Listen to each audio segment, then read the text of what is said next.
Om Shri Gurubhyo Namaha Harihi Om Shruti Smruti Purananam Alayam Namami Bhagavatpada Shankaram Jnataivatma Sadagrahyaha Jneyamutsrujya Kevalaha. You make it Kevalaha. In some prints, in some books it is written as Kevalam, but you make it Kevalaha. The meaning is same, but it is a tribute to Atma. That's why Kevalaha. Ahamityapi yadgrahyam vyapetangasamam hitat. You see, Upadesa Sahasri and maybe Vedanta Dindimaha, these texts, they are texts of pure Vedanta, pure philosophy, entirely dealing with the metaphysics. So, they are the science of being. It's a science, it is. The science of being, the science of reality. That is how these texts are. And some of these statements, for example, the first half of the line, it sounds like a law of gravity or some such physics laws, or even the law of mathematics. They sound like that. They do not sound like the religious scriptural literature. You have to understand that. You see, he says, Atma is oneself. You are the Atma. I say that because the students tend to look at Atma as something the other, some exotic or mysterious or superior thing which we have yet to reach, and therefore which is far from us. Far in space, I don't know. Far certainly in time. Eventually we will realize it. As of now, no. In future we will realize it. When in future our Guru will decide. This is the monstrous conditioning in which people find themselves. So they are not in a hurry to know the truth. In fact, sometimes they are apprehensive, if we know the truth, what will happen to some of the systems that we have created around us? So they are afraid of the truth, really. So, therefore, you should not look at the vision that way. That is not how to study these texts. It is a study of the book of life, really speaking. Therefore, Atma is you. You are the Atma, and whatever is being described here by Shankara, it is about you and me. That is what he is describing. And so this Atma is jnataiva sadagrahyaha. You have to understand about Atma that it is always, grahyaha means jnatavyaha. Grahanam is jnanam, to know. So you have to understand Atma always as the knower, never the known. So, in Dindima, Shankara says, Dvau padarthau. In this creation, there are two elements, or two categories. Padartha is a category, not say a lump or whatever. So, there are two categories. And one of them is jnata, and the other is jneyam. Only two. And what about me? So, I want to know. In this entire creation, there are only two categories, and I want to know where do I fit. So, yes, you, the Atma, is ever the knower. You are not the known.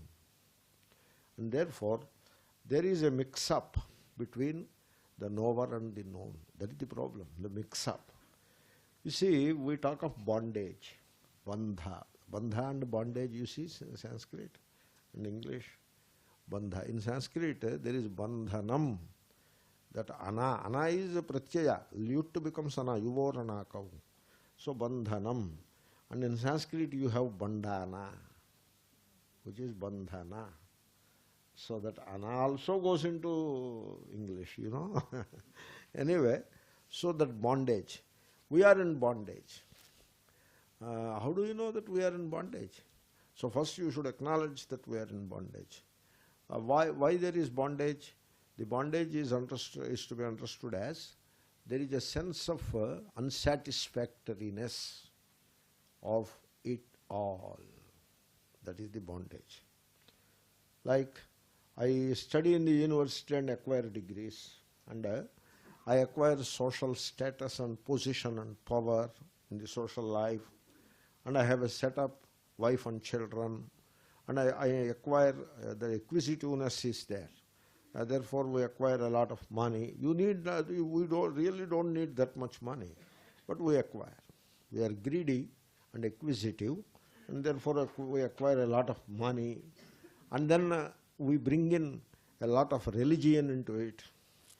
That is also an important part of our life, a part of our acquisitiveness. We acquire a lot of religion, so we make temples. We put gods in the home, God or gods, and then we put ornaments to the gods, golden ornaments. We put some of them upon ourselves and put some on the God, so that the God doesn't feel left out, So, people are crazy, I tell you. That is all I can say. And so we do all these things. And so we have our gods well charmed. And so that is part of the setup. And having made all this, now I look at myself and feel a sense of unsatisfactoriness of it all. Am I right?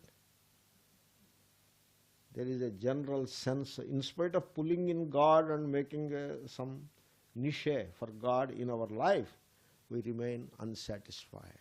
There is a general sense of unsatisfactoriness. That's why we need so much entertainment, because we are unsatisfied people. And something must be created to amuse us and feel satisfied. And so we need a TV, that idiot box. We need it. It is called idiot box. It's a scientific name given to the TV screen. After doing a lot of research, that name is given. I will talk about it one of these days. And so, therefore, in spite of all of that, the unsatisfactoriness, and then insecurity. We have all kinds of systems of security, but we are insecure. And then there is the fear of death.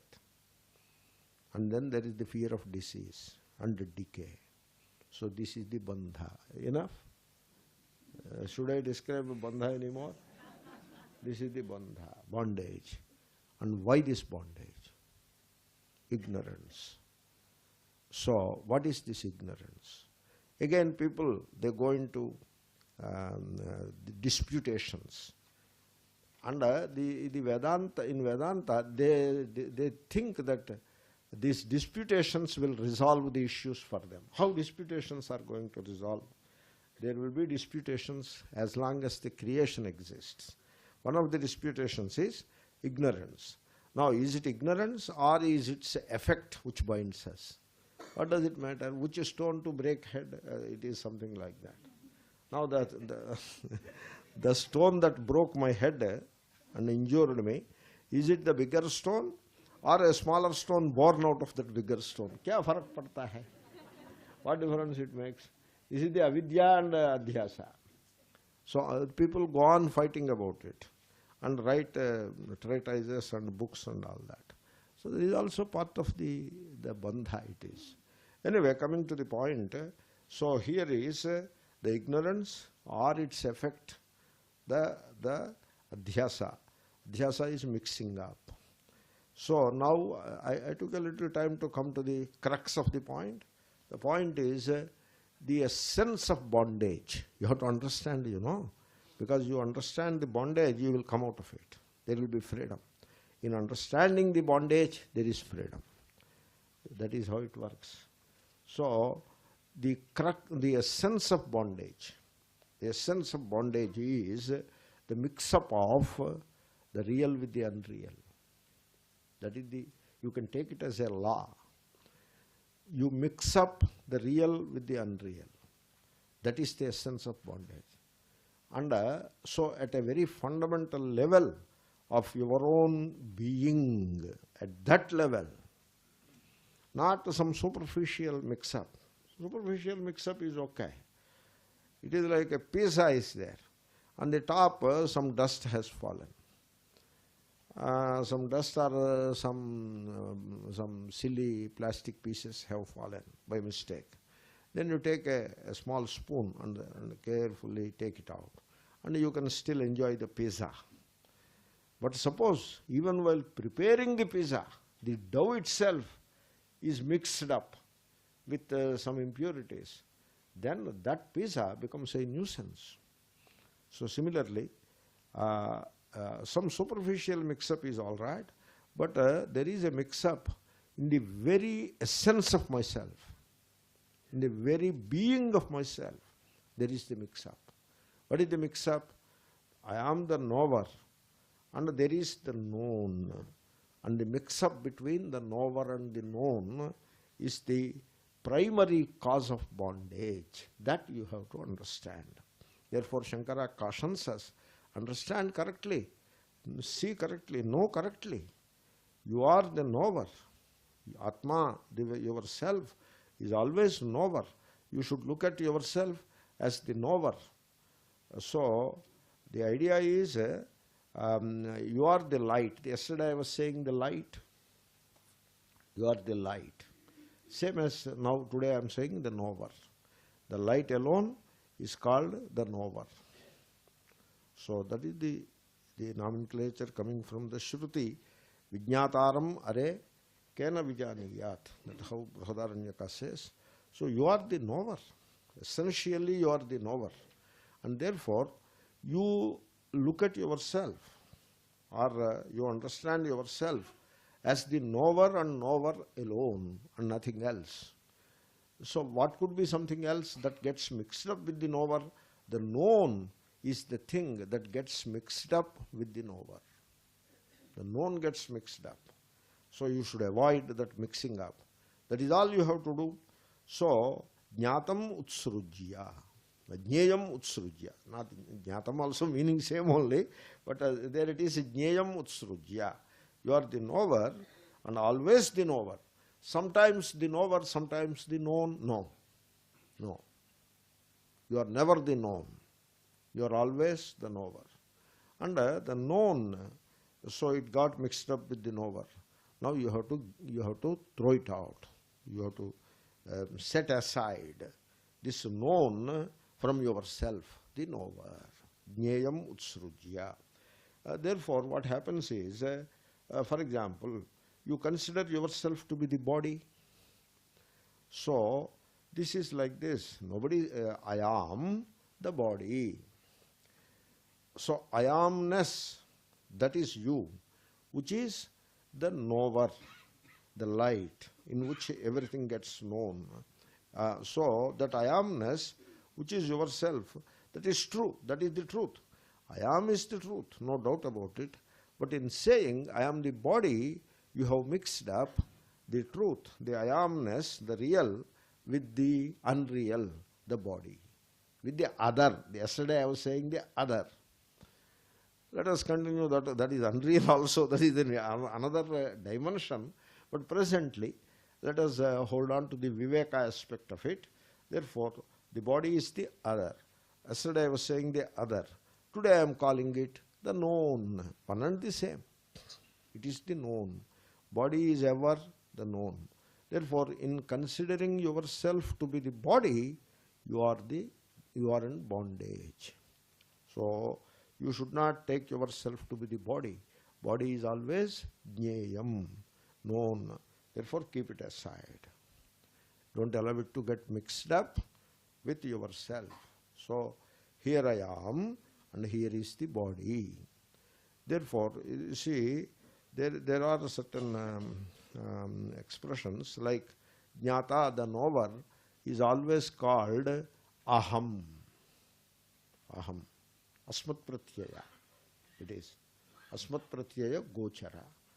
So, the knower, I am the knower. The knower is always experienced as aham, the I. Even in English, I is the capital I. It is not small I. You can't have small I. It is capital I. The most important thing, that is the knower. And we are not talking of the ego. Ego is the me. Me. That is ego. We will come to it. We are coming in the next verse. So in this verse, so aham. And then the known, also called the other, it is always indicated by idam. Therefore, the knower there is a fundamental character of ahanta. The ta means the ness, ness, N-E-S-S-ness, like beautiful. So, beautifulness. We don't say it in the case of beautiful, we call it beauty. But in some, is good. Goodness. So, aham, ahanta. What we call in English, I amness. There is this I amness, which is very fundamental to myself. Whereas, the body is never part of I amness. It is ever this. This is what Sri Krishna says in Gita too. Idam shariram kaunteya. Here Arjuna, this body, idam shariram kaunteya. So, idam shariram kaunteya kshetramit You call it kshetra. Another a different set of names. So, idam is called kshetra and aham is called kshetrajna, the one who knows. So, you are always the knower, jna, never the known. Therefore, in that sense of I am, you have a sense of I am, that I amness is always with you. So, you have, in that sense of I am, is there any mix-up or adulteration of the idamness, idanta? You have to examine that. Yes, there is the mix-up, where I take myself to be the body. In the sense of I am, I have included body. There are two ways of doing it. I take entirely myself to be the body. That means there is a total mix-up between the idam and aham. Whereas, sometimes it may not be the total mix-up, but the elements of body, identification, that is the mix-up. Mix-up, another name is identification. So, the elements of the body are mixed up in the knowingness, that aham, that jnatrutvam, that ahanta. In the I amness, the elements of the body are mixed up. What are the elements of the body? Caste, creed, race, religion, region, nationality, birth, death. I counted 8. Enough. You can count a few more. All these are mixed up into the sense of I amness. Come on, don't do that. Jneyam utsrujya. Give up. So, stop identifying with the idam. You see, we talk of self-knowledge. Means what? You have to know the self, right? You have to know the self. So, to know the self, you must face the self with its opposite, namely the non-self. That is how you know the self. So, it is like you are in light and never know darkness. Then you cannot even know the light. What is light? You cannot know. To know the light, you have to face it with its opposite, the darkness. And once you face the light with the darkness, now you know light what it is. So same thing, that may not be the way of knowing in every case, but that is the way to know the self. So to know the self, you have to face it with its opposites, so that is the non-self. And then we are talking of liberation, freedom. So why should I know about self? See, what is liberation after all? So the liberation is to know yourself correctly. That is the liberation. Because when you mix up the body with the self, then the birth and death of the body come to me. Therefore now I am born and I am going to die. Whereas now I stop this mix-up. I do not allow the mix-up anymore. And so keep the things in their proper places. And the body is always idam, this. And so I do not allow this to get mixed up with I amness. And in doing so, the birth and death, I am free from birth and death. That is liberation. And this is very practical also. It may sound like a very metaphysical or philosophical discourse, which it is, of course, but sometimes it is very practical also. Like, I knew a young girl. She was from South India. People from South India are not as fair as those in the north. It is all because of the sun and weather and all that, the ultraviolet rays and all that. So, therefore, but now what we have done, we have called it, instead of calling it just fair, we call it fair and lovely. So whatever is fair is lovely. That kind of a complex is created.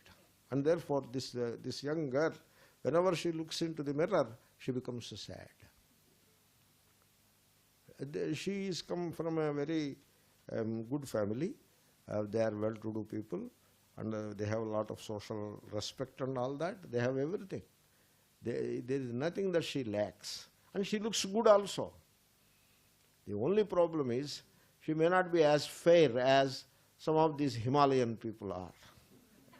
That is about the weather thing it is. And therefore she is unhappy. So that unhappiness persisted for years. And she is highly educated also, studying some medicine, etc. So the parent advised her to meet me for whatever reason, so to discuss this issue. And she told me this. Then I told her, so you are making a huge mistake. You are not the one who is not so fair and all that. It is the body, not you. So try to make a big distinction. There is a big distinction between the two. You are the one who knows the color of the skin.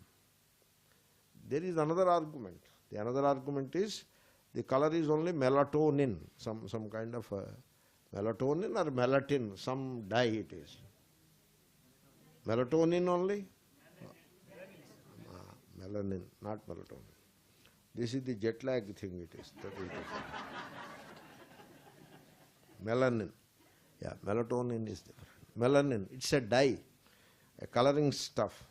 And therefore, a few micrograms of melanin less is fair. A few micrograms of melanin more, not so fair. It is about melanin. That other argument can be given. That is the worldly argument. That may work also, I don't deny that. But now I am not a worldly person. I don't want to give a worldly argument. So I told her, whatever the body color may be, it is the body, not you. Try to make that distinction. And you believe me, and when she was very intelligent girl, and so when she got into her head this vision, this idea, idam shariram kaunteya, that is the verse. It's a Mahamantra. That verse is a Mahamantra. You don't need anything more than that.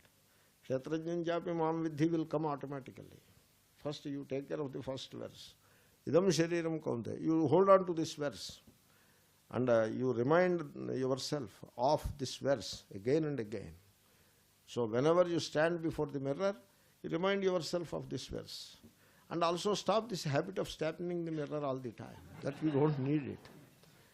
You have to put some tika, the dot, then you need a mirror. Otherwise it will go here or here or here.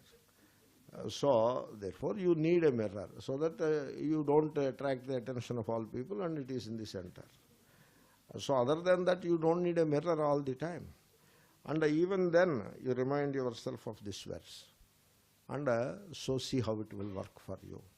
So it worked well for her. She became free from this notion, from this that inner heaviness of heart. She became free. So it is very practical. What I am saying is very practical. It is philosophical, of course, yes, but it is very pragmatic. So you need it. Otherwise, you will be burdened by all these complexes, psychological complexes, for which there is no solution, because it is all your imagination that bothers you. Therefore, we need it. Like people, they are obsessed with the body. It is not about, oh, I am not the body, I am the one who knows the body, therefore I should not identify with the body. Okay, it's all right, well and good, we understand. So the life goes on. It doesn't matter whether we identify so much or not. What is there? It is not like that. I wish it is that simple and that benign. It is not. It is the most toxic thing that you identify with the body, and therefore now the body has a color, and therefore you have that color for yourself, and the hair becomes white, and therefore you, as if some calamity happened, and now you have to purchase some dye and put on to the hair all the time. And some of the Hollywood heroines, they commit suicide because they do not look so good in the mirror anymore. And then the relationships are disturbed by this. And then the person is obsessed with the welfare of the body. And the welfare of the body can never be assured, because the body is always disintegrating, and therefore it can never remain in welfare all the time. Some disease is inevitable, and in the disease, the pain is inevitable, but suffering is needless. And people suffer. Even in cancer, pain becomes inevitable, and there are solutions for pain. But suffering, that fear of death, I don't want to die, I want to live. All other people around me are living, I am dying. Why should I die? While all these fellows, they live. So this kind of emotional distress, it has no end. All of it because you are obsessed with the welfare of your body. And then people don't want to die.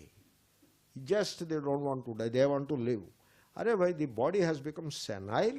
It is not worth holding on to. It is even worse than a torn piece of cloth. And you don't want to hold on to it. You just pray God that you are done with it as early as possible. No, I want to live. What will you do? By living that kind of a senile life, that kind of an obsession with living, not with life, living. I want to live some more time. Otherwise, if I die, what will happen to all the people who are dependent upon me? That is another imagination. You die and see what happens, they will be better off. We imagine like that. If I take to sannyas, what will happen to my family? Take a sannyas and see what will happen.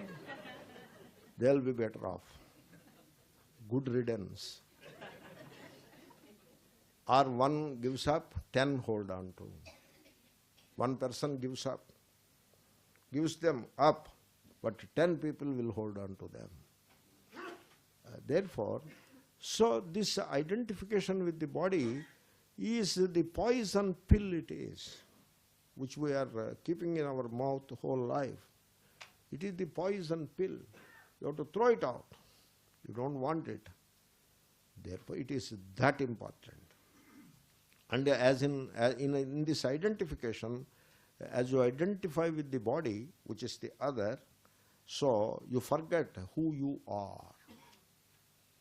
This self-forgetfulness, that is the mix-up issue. And when you forget who you are, and then you start imagining yourself to be a mortal creature, I am going to die.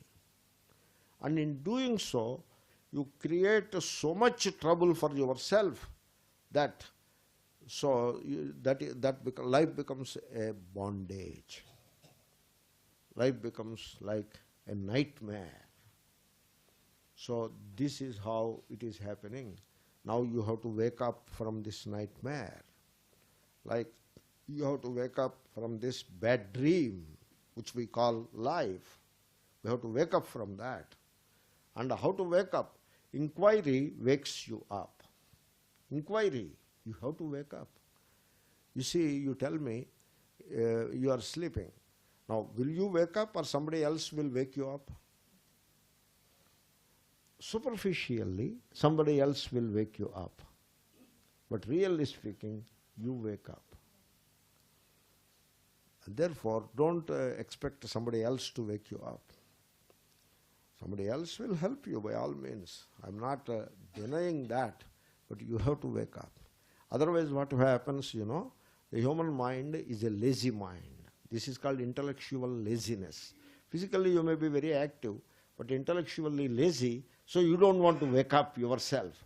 You want somebody else to wake you up. That means you don't want to inquire yourself and know. You want somebody else to inquire on your behalf. And so he will know on your behalf. What is that? How that will be possible? What will you do? No, we do a few things. Like, we give a name, a special name to the person who is supposed to wake me up, who is supposed to do inquiry on my behalf. Give a special name called Guru or some other thing. And then have padukas and do worship. And then go on reciting verses which you yourself do not know and which do not sound always meaningful. Sometimes they sound meaningful, but sometimes they sound very weird. Bindunada kalatitam. Oh, what is that? This is beyond me, certainly. Maybe some of you may be knowing it, but for me, it is Latin and Greek. This Bindunada kalatitam is Latin. I have always amused by that. It is Latin and Greek. Maybe some of you will be knowing, God bless you. So like that. So you stop inquiring. And so then, if you allow me to say, I will say. But I am afraid all the time of saying. You know what happens? You develop these enclosures. These are the enclosures, psychological enclosures, which are in the form of psychological conditioning. And those enclosures will give you a sense of security. And you feel secure within those enclosures. Suppose somebody says, you are all by yourself. You are all alone. You have to inquire yourself. You have to know all by yourself. You have to see the truth all by yourself. Suppose I say that. My God, there is a sense of insecurity. Whereas, Bindunada kalatitam, you put an enclosure around it. And within that, you sit inside that enclosure, psychological conditioning, and that makes you feel a bit secure. And now, okay, what is wrong with it? If we feel secure, what is your problem? Yeah, you feel secure, all right. But in feeling secure within the enclosure, you are psychologically dependent upon these enclosures. And that is bondage. I hope you see the point which I am trying to make. Can you stand all alone, naked, under the sky? Psychologically, I am saying, without any props, without any things to prop you up psychologically, totally deconditioned and totally free from all these psychological enclosures, and you give up all that sense of security. You become utterly insecure because you are now totally free from all these enclosures. Can you do that? That is called sannyasa. The day you do that, you are a liberated soul. Therefore, you cannot allow somebody else to inquire on your behalf in the name of traditions and other systems that you decorate all the time. You should first stop decorating. Atma doesn't require any decoration. Atma is ever shy. Sun doesn't require decoration. You want to put a crown to the sun? Why should you? Anyway, therefore, you have to wake up, and inquiry will wake you up. How to inquire? This is the inquiry. Jnataivatma sadagrahyaha jneyam kevalaha. So you should know first yourself. You should know yourself first. No urgency to know other things. Know yourself first. How to know yourself first? This is the Atma. Like that you cannot know yourself. Suppose you know this is the Atma. That becomes the other, not yourself. Right? Therefore, can you sit on your shoulders, I will say? You sit on your shoulders. How can you sit on your shoulders? You cannot. Okay? You can sit on somebody else's shoulders, all right. But similarly, you are knowing yourself means you have to face yourself with the non-self. That is the viveka. So you are not this body. You are not this body. Then how to look at this body? You are the master of this body. So the master. So Atmanam Rathinam Vidhi. Shariram Rathameva Tu. The two is very important. So you are the master of the chariot and the body is the chariot. And so you know yourself. So you see all your troubles and miseries and worries arise from, this is the samsara, this is the bondage, it arises out of our inability to rise above the body consciousness. You see, a soldier who jumps into the battlefield is compared with an Atmajnani. There is a verse like that. Both are compared. So, Dvavimau, like that there is a verse from Viduraniti. So, Surya Mandala Bhedinau. These two people, they reach the Brahman and they are the greatest like that. Who are they? One is a Jnani, Atmajnani, and one is a soldier who jumps into the battlefield. The idea is like this. It is not about the battle and the conflicts and the wars and all that. It is not about that. It is about rising above the body consciousness. A jnani is, he is mostly beyond the threshold of body consciousness. There is a threshold of body consciousness. What is the threshold? Body is hungry, so you become conscious of the body. Body is thirsty, you become conscious of the body. Body is sick, you become conscious of the body. That is the threshold. And Mahatmas, they live beyond the threshold of body consciousness, because that means they are body conscious, conscious of the body only when the body calls for the attention. And a soldier is like that. He is not body conscious. He is conscious of some higher ideal for which the sacrificing the body is nothing. It is worthy enough, worthy of that ideal is worthy of sacrificing the body. That is how he looks at the things. And therefore, even if there is a volley of bullets coming from the other side, he doesn't mind. He just jumps into the battlefield with his weapon and he fights the battle. And he dies with a smile on his face. So he is beyond the threshold of body consciousness. This is the old-fashioned battlefield situation. Even now that kind of a situation prevails all the time.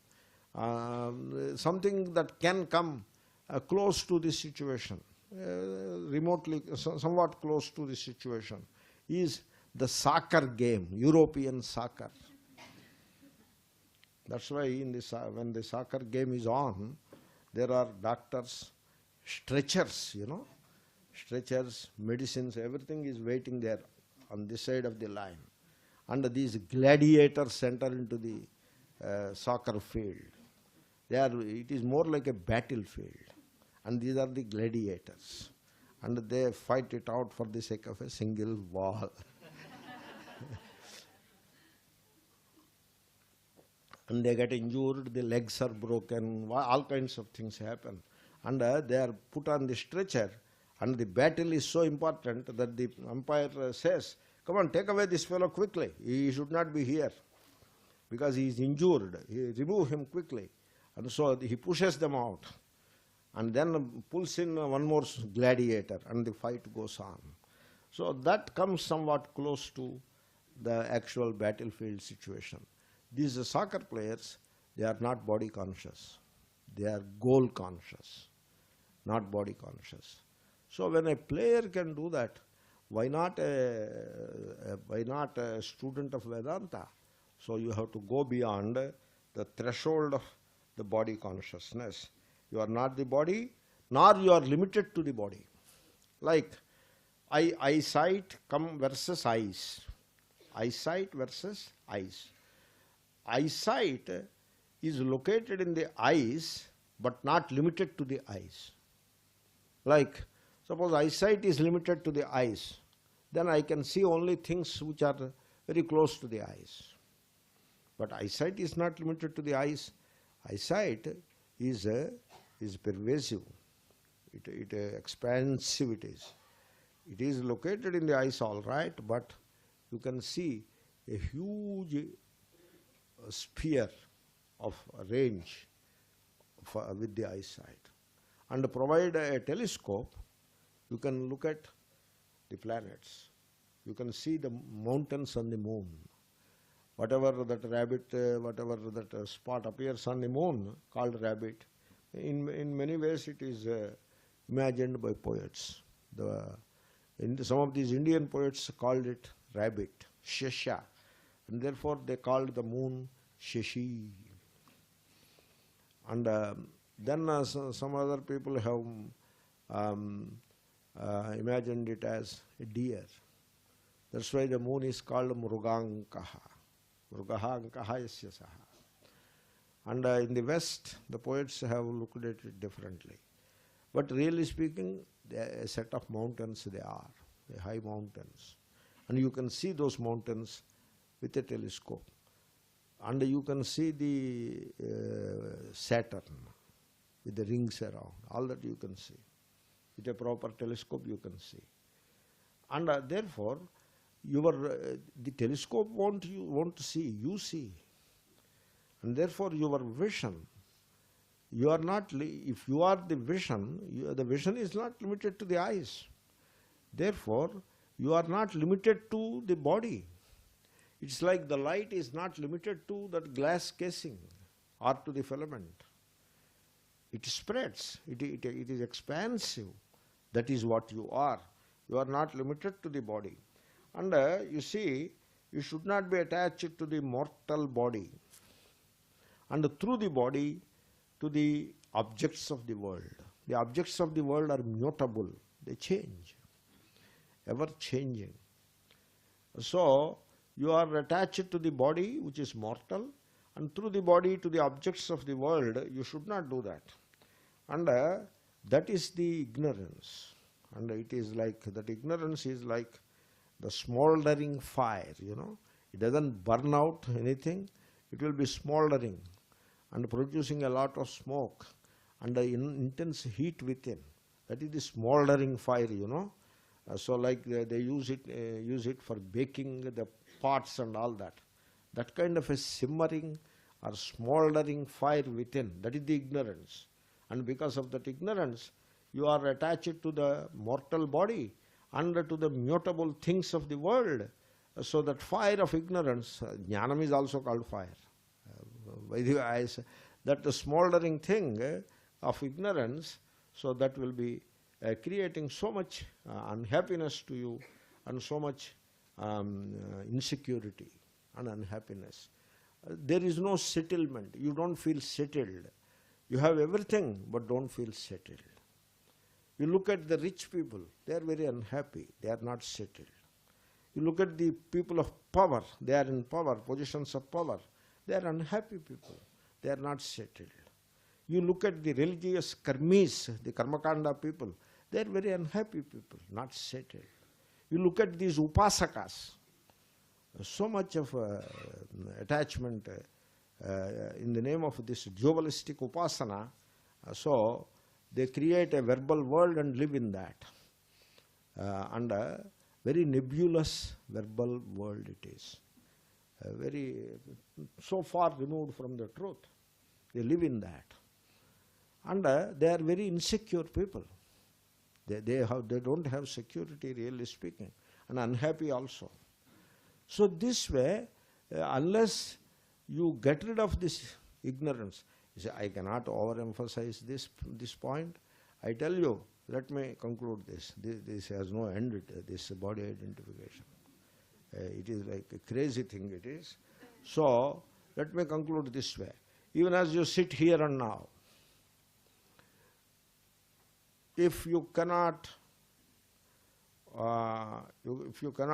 disidentify yourself with the body, all your temples, rituals, and your mental worships or upasanas, and all your wealth, your relations, your kith and kin relations and all that, all of it comes to a naught, a zero.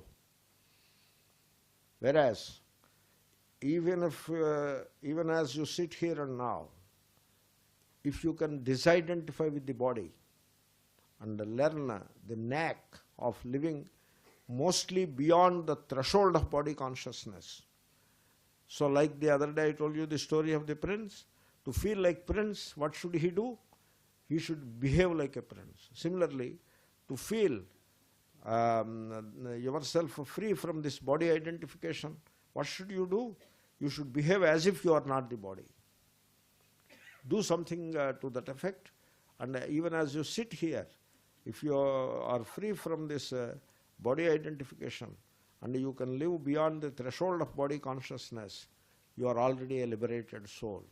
You may not be part of so many rituals and temples and worships and all that. It comes to that. That critical it is. And therefore, so coming back to the original thesis, namely, Atma is the light ever, never the known. So this discrimination, you are in bondage because of lack of discrimination. You lack discrimination. So readily you identify with the body. And so readily you become a victim of body consciousness or body identification. You do not question it. You do not work against it. You talk big things like God and all that a dozen times per day, but you don't mean any of that. Therefore, in spite of your rituals and your temples and your worships, you remain in bondage because of the lack of that discrimination. And that discrimination liberates you. That is where things stand. So, then, Kevalaha, you are the light. And Kevala in Sanskrit becomes Akela in Hindi. That K and Va you reverse, that becomes Akela. You are Akela. You are alone. And learn to be alone. Not lonely.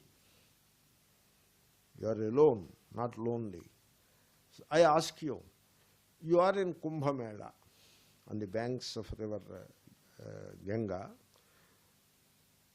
or Prayaga, whatever. On the banks there is a huge city, a new city is erected on the occasion of Kumbh Mela. You are one among 1 million people.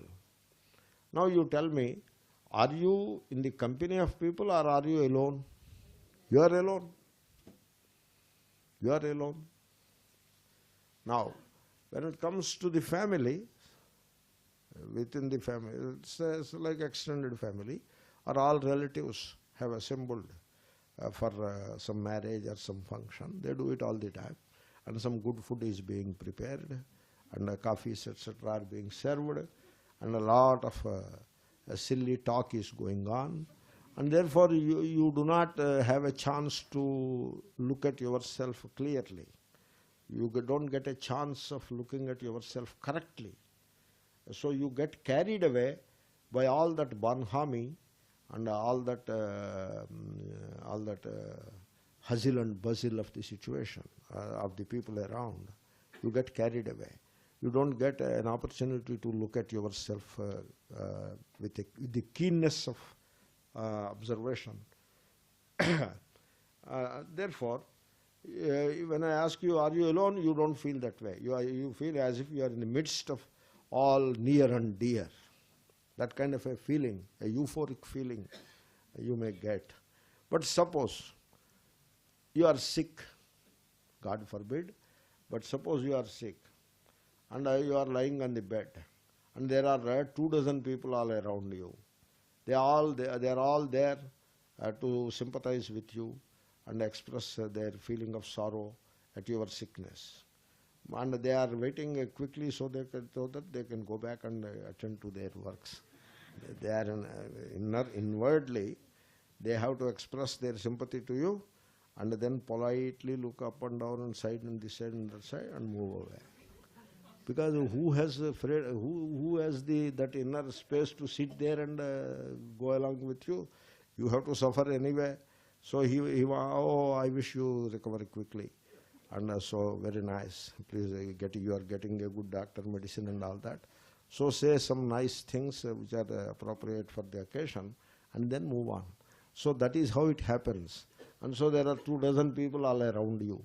Are you alone or are you in the company of people? You should come to know that. Kevalaha. And when you are alone, and when you love to be alone, when you are happy to be alone, then you are free. There is freedom in it. Freedom doesn't mean, what I do not mean, you can do whatever you like. That is not freedom. That is license. That is not what I am saying. Freedom is that absence of psychological dependence. That is what I mean. You are free. When I know that I am alone in this world, I come alone, I go alone, I come naked, I go naked, I am free. When that truth settles into my system, I am free. And when I am free, I can love all. It doesn't disturb your relationship. Your relationship will be enriched because of your freedom. Your attachment makes your relationship a source of conflict. Suppose I love you, you should love me. This is how the relationships are built in the world. They give a name to it, reciprocity. And the person's complaint is also that I love her so much but she doesn't love me. That is the complaint also. He or she. Therefore, suppose you reach a point where I love, I don't check whether I am loved or not. It doesn't matter whether I am loved or not. It is up to them. It is their lookout. From my side, I love. Is that not freedom? That is freedom. And therefore, freedom and love, they go together. Therefore, you are alone, kevalaha. You should understand that. Sri Krishna advised, I told you, to know that you are the prince. I am unable to come to terms with that fact that I am the prince. That is the story. Then the advice given to him is, behave like a prince and see what happens. Similarly, so you are kevalaha, and so behave like you are a kevala and see what happens. That's why the advice given by Sri Krishna is, so, aratir jana samsadi. You positively avoid the groups, these groups, they form into groups. You avoid those groups. Like businessmen's association. So you want to become, you are a businessman, so you join that association, membership and all that. And we sannyasis also have a union thing. So Rishikesh Sannyasis Association, something like that. Maybe not in Rishikesh. Go down to south, you will find some of these associations. So Bharat Sadhu Samaj. Elections are going on for the secretary and president of Bharat Sadhu Samaj. So some kind of a union body. And then we are Falana mission people. Not that mission, we are this mission. That is again union body. So all this goes on. Therefore, you should become free from all that. And you should know yourself to be kevalaha. So, and then there is a question. I don't know whether I'll be able to convey it properly. In this creation, I'm asking you, you answer me. In this creation, how many are the knowers and who are they? The answer is, there is only one knower and that is myself. That is the answer. You think about it. No, no, my neighbor is also the knower. How? How your neighbor is knower? Your neighbor is known to you, you know. It is like saying in dream, there were 100 people. True. But how many knowers? When you come out of the dream, how many knowers? Only one. And that is the meaning of Kevalaha. You are the only knower. Everything else is known to you. So, suppose God has to appear before you, then he has to become the known. Yeah. You have to be very cautious about these things. Swamiji, the other day God appeared before me. You are imagining, obviously. No, no, God appeared to Dhruva. Now, when we are discussing about Vedanta, which is science, you don't bring stories. Dhruva is a symbolic story. It's an allegorical story. Don't make it a historic story and bring it here. Don't do that. You are not supposed to quote stories. No, Swamiji, God appeared to our Guru. Don't tell these stories. Stories, they cannot be part of the inquiry. You have to mercilessly put them aside. Ruthlessly, not mercilessly. So, therefore, Kevalaha. Then, so the body. And then mind. Mind. Is it the knower or the known? It is the known. A bit more difficult. I always suggest that to come out of the body identification is relatively easy. It is not difficult. You try. But only thing is, you should not contradict yourself. Suppose morning you are not the body, but afternoon suddenly you become the body. Today you are not the body, but tomorrow you are the body because your birthday and all people are congratulating you. So you have become the body again. So this kind of self-contradiction, it is very bad. Very bad means not that you are doing a wrong thing or anything. It doesn't help in inquiry. It sounds like this question. There was a frog in a well, and it wants to come out of the frog. It jumps. Every time it jumps a meter to come out. 5 meters up it has to come. It jumps, and in every jump it covers a distance of a height of 1 meter. But after every jump it slips down 1.2 meters. In how many jumps it will reach the top of the well? You answer that question. It will never reach. I remember vividly, in my childhood, one elderly, we were studying in Gurukulam, and one elderly person called me and put me this question. I was calculating and calculating and calculating. And then I went to my father and told him, "Oh fool, it will never come up. It will remain inside." We have not learned that minus yet. In arithmetic, initially the children learn 0, 1, 2, 3, 4.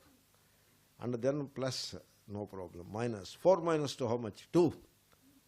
And 4 minus 3, 1. 4 minus 4, 0. Then somebody asked me, what is 4 minus 7? I was floored. I did not know. The 4 minus 7 is something I could not understand. Then in those days, in the high school, first year of high school, the teacher told, we put it on the negative side. There is a thing called negative side. And so put the negative sign and put it as 4 minus 7 equal to minus 3. Is this my experience, or are you also part of such experience? I hope so. You must have, that is a one step in arithmetic, one crucial step. So, earlier what I thought, you cannot subtract 7 from 4. That is what I thought. You cannot. How can you subtract 7 from 4? Then the teacher said, you can. Then how do you can? And the result is minus 3. It's a revelation. Anyway, so you are not the mind and you are not the body. You should not contradict it. If you stop contradicting, soon you become free. There is a freedom in you. You are free. You do become sick occasionally, you become hungry, you become thirsty, you become sick occasionally, and mostly you remain healthy. It is our obsession with the welfare of the body that makes the body sick. And people who are beyond the threshold, who live beyond the threshold of body consciousness, they seldom become sick. And when they indeed become sick, they can easily manage that sickness. Whereas this body obsessed people, they cannot manage health and they cannot manage ill health. Everything is a huge commotion. Health, there is commotion. Sickness, there is commotion too. They don't know how to handle health as well as ill health. That is how this body obsession happens. And that is a bondage. You want to become free from that. So you have to work on that. Then mind. And then intellect. Intellect. Suppose I say I am a scholar. That means I am identifying with the intellect. And even the scholars tend to forget. And suppose suddenly I don't remember some grammar rule, sutram. I feel sad. And the scholars also become demented. There will be problems. Therefore, you don't identify with the intellect. That is, there is no freedom in it. When you identify with the intellect, you don't have openness anymore. This is called, it may sound a bit odd, you must be prepared to listen to and consider, examine the oddities of life. Just like when somebody asked me, what do you subtract 7 from 4? Then I said, no, that is not possible. Then the teacher said, don't say it is not possible, it is possible. I will tell you what. So that is the oddity, first oddity I have encountered. So like that there will be oddities. From our conditioned state of thinking, many odd things will be there. We should be prepared to listen to them. Generally people don't want to listen to anything like that. They don't want to listen because it will start shaking their niches of security. Psychological niche, you know? Okay. Security. They are in psychological security, and when I raise a question, that security gets shaken. Therefore, they don't want even to consider that. Therefore, this is the kind of an odd thing that there is intellect and there is scholarship in the intellect. How it came? It is acquired. You acquire it, you know. Somebody has put it there. Because you try to acquire it. You study with a teacher and acquire all that knowledge. And it is sitting there. And now that knowledge becomes the prison house. He is the prisoner. He cannot come out of that knowledge. He is enclosed in that knowledge. And some maverick fellow comes and says something which doesn't fit into that enclosure. Therefore it becomes odd. It sounds odd. And the odd thing we are not accustomed to listen to. Because the odd thing challenges our security, psychological security. We should not allow that to happen. So there are oddities. And here is an oddity I am throwing at you. You are a prisoner of your own knowledge. How does that sound? When people are all geared up for knowledge, I say, you are a prisoner of your own knowledge. Knowledge may help you to know everything of this world. When it comes to knowing yourself, knowledge becomes an obstacle. What you call knowledge, it is an obstacle. And when it comes to liberation, the acquired thing called knowledge, the intellectual bag contains a lot of content. And that you have acquired assiduously, with a lot of effort you have acquired it. That acquired knowledge becomes a prison house. This is what Shankara said, nahi nahi rakshati dukrai karane. He is a scholar, and his scholarship is the prison house now. So come out of it like that. Therefore, you should not identify with the intellect, because intellect is idam. Grammar, Panini's grammar is sitting in the brain cells. What is that? Idam, not aham. Idam, it is idam. And some unhappiness, the mind is sad, or hurt, this hurt in the mind, that is idam. Guilt in the mind is idam. People don't, people have hurt. The egoic people have a lot of hurt. And nice people, wonderful people, loving people, they have some guilt. Egoic people don't have guilt. They always have hurt only. Whereas loving people, nice people, they have the problem of guilt. And that guilt is idam. Hurt is idam. Scholarship is idam. Then finally, me. All mine is idam. Now my pen, idam. That is simple. Me. That crooked me, not a straight eye. Okay, the crooked me. What about that? I have to discuss that. So, ahamityapi yad grahyam. Even that me happens to be known. Therefore, vyapetanga samam hitat. It is like a limb which is amputated and kept aside. You see, I went to a dentist with a tooth problem. And therefore, he examined it and said, it is gone. So, gone means what? I cannot repair it. So, now what shall we do? I will pull it out. I said, okay, do it. So, will you give some anesthesia? Yes. So, he gave anesthesia and he is pulling. It is not coming. He is pulling and pulling. He says, Jesus. He is an American doctor. He says, Jesus. Means he is pulling and it is not coming. Finally, Jesus, he said, and pulled a little more. And maybe somebody else pulled him also. There is a second guy by his side. It came out. And then he put it on a steel plate and told me, Swamiji, look at this. I am looking at myself. It is not myself. Vyapetanga samam hitat. That me. I will finish now, this me thing. So the me is like that pulled out tooth. It is like the spoiled tooth.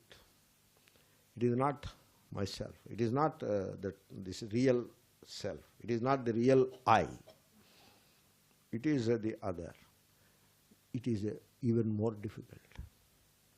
Here comes the problem. You see, you examine this issue. There is me, not always. There is me in you. In fact, you identify badly with it to the extent that the me is myself. To that extent, we identify with the me. But you have to examine this. This will set you free. Once you are free of that me identification, you are free now. You are a liberated soul. When? Now. Now only. And we are thinking after another 10-15 years we will be liberated. You are thinking wrong.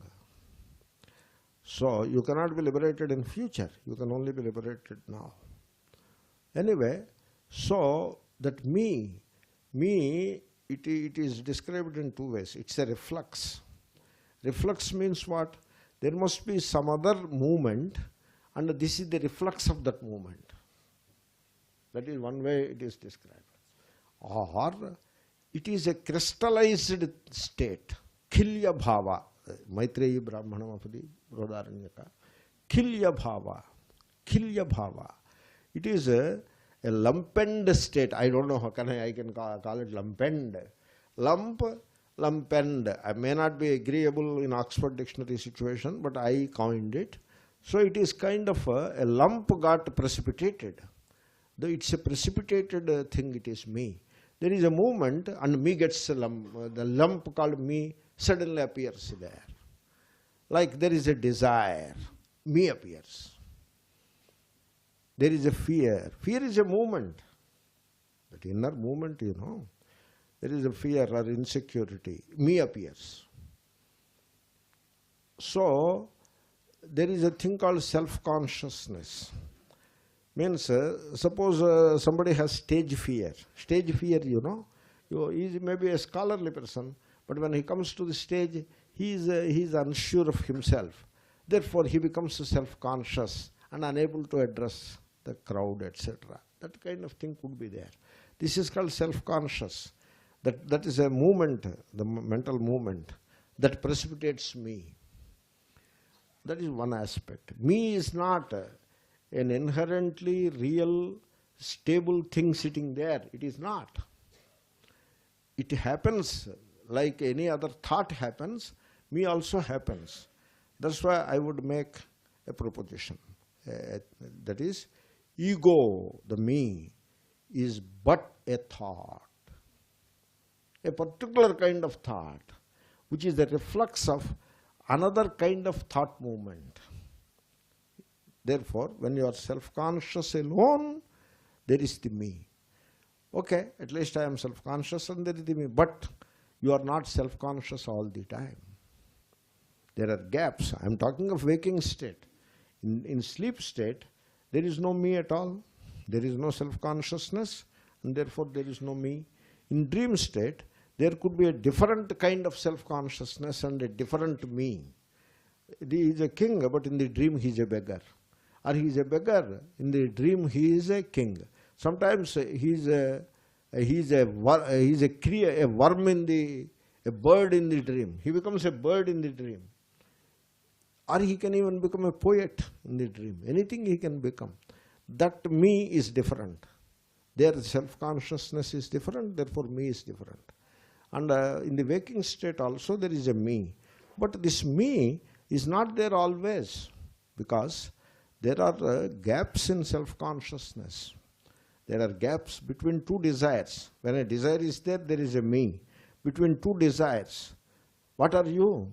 You are not the me. Between two feeling of insecurity or fear, between two of them, successive, in between, what are you? You are not the me.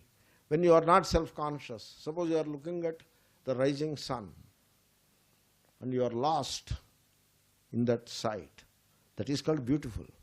You are absorbed and you are totally absorbed in that sight. Therefore, you are not self-conscious anymore. There is no me. Then suddenly you remember the photo, the camera. Then there is me. Therefore, don't take this me, the ego, as yourself. It is not yourself. In fact, in a meditative state, this is the meditation, you can watch the movement of ego, the ego's movement. I will talk a little more about it. Therefore, the verse says, even this me is not you. You are the impersonal, pure light. Kevalaha, light alone. You are light alone. You are not the bulb. You are not the filament. You are the light alone. That is the verse. Om Purnamada.